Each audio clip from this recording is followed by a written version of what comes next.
Hoje vamos responder a esta pergunta. Até que ponto a guerra entre os países é legítima segundo a Igreja? Quando é que a Igreja aceita que aconteça uma guerra?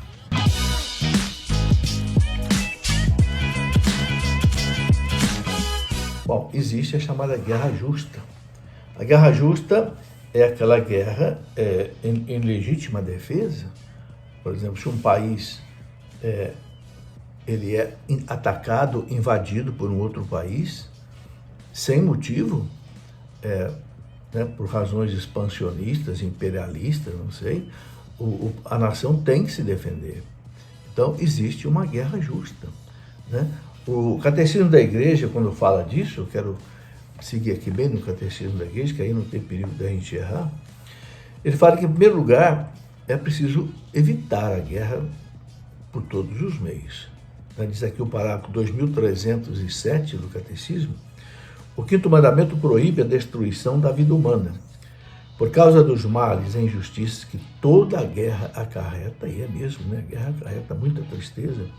A Igreja insiste, cada um, a orar e agir para que a bondade divina nos livre da antiga escravidão da guerra. Sem dúvida, a guerra, graças a Deus, nós aqui no Brasil nunca passamos por uma guerra, mas os europeus que já passaram pela Primeira Guerra, pela Segunda Guerra, é uma coisa terrível, né?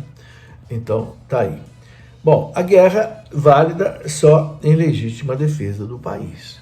Então, diz aqui o Catecismo, no parágrafo 2308, cada cidadão e cada governante deve agir de modo a evitar as guerras, claro, né?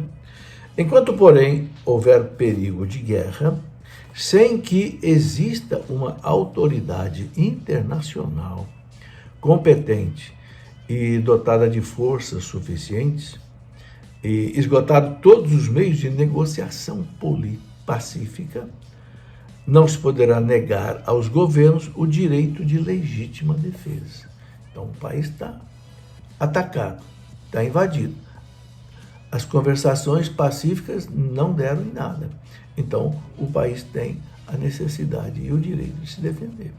A Igreja não é contra que o Brasil tenha, por exemplo, as Forças Armadas, não é? Imagina o Brasil, o tamanho do Brasil, se uma nação quiser invadir o Brasil por terra, por ar ou por ar. O Brasil, para se defender, infelizmente, por causa do pecado original, e gerou essa situação no mundo, o Brasil tem que ter o Exército, a Marinha e a Aeronáutica. E normalmente todos os países têm. Bom, agora, quando é que a guerra é legítima? Aí o Catecismo desdobra um pouco isso. Ele fala aqui: é preciso considerar com rigor as condições estritas de uma legítima defesa pela força militar. A gravidade de uma tal decisão a submete a condições rigorosas de legitimidade moral. Então aí ele coloca aqui alguns pontos para que a guerra possa ser legítima.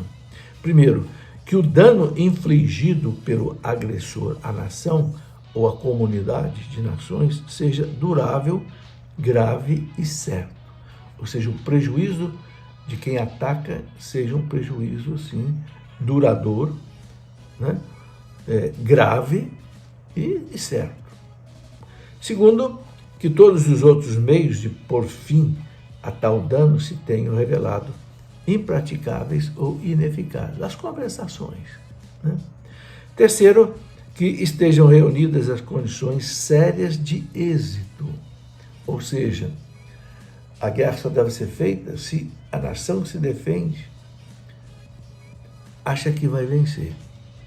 Se ela não tem força para enfrentar o inimigo, então a Igreja prefere que haja uma negociação, certo?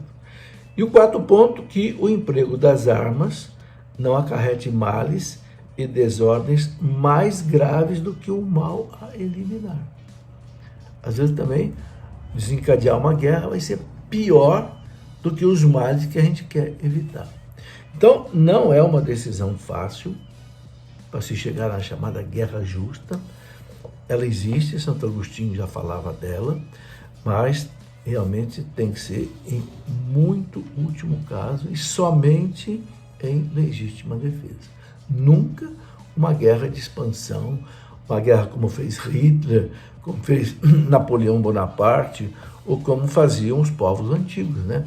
Os romanos, os babilônios, os caldeus que invadiam outras nações.